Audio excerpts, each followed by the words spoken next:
Gid mo gawas.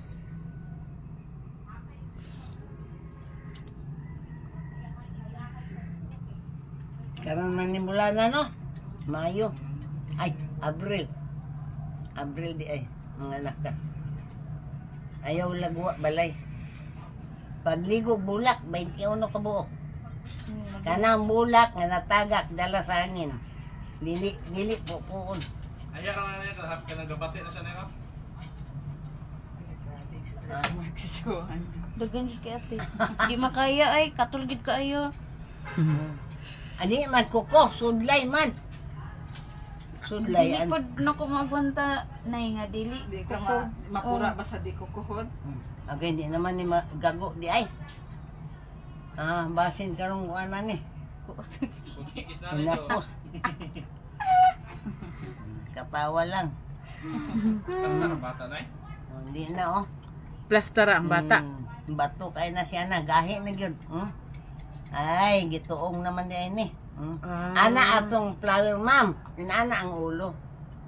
Ngunay nga lagtuong sa amo.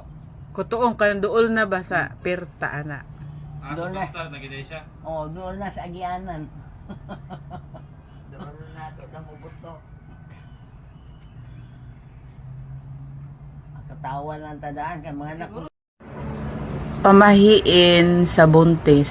Superstitious belief, matatandang kasabihan na bawal magsuot ng kwintas at ito daw ay pumulupot daw sa pusod ng sanggol sa liig habang buntis. Pangalawa, bawal umupo sa hagdan dahil mahirapan mag-anak. Pangatlo, bawal pumunta sa burol o patay. Makukunan daw. Pang-apat, bawal maligo ng malamig na tubig sa gabi.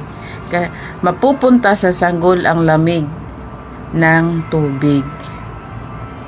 5, huwag hakbangan o dantayan ng asawa. Lilipat sa asawa ang paglilihi tulad ng pananakit ng ulo at pagkapagod.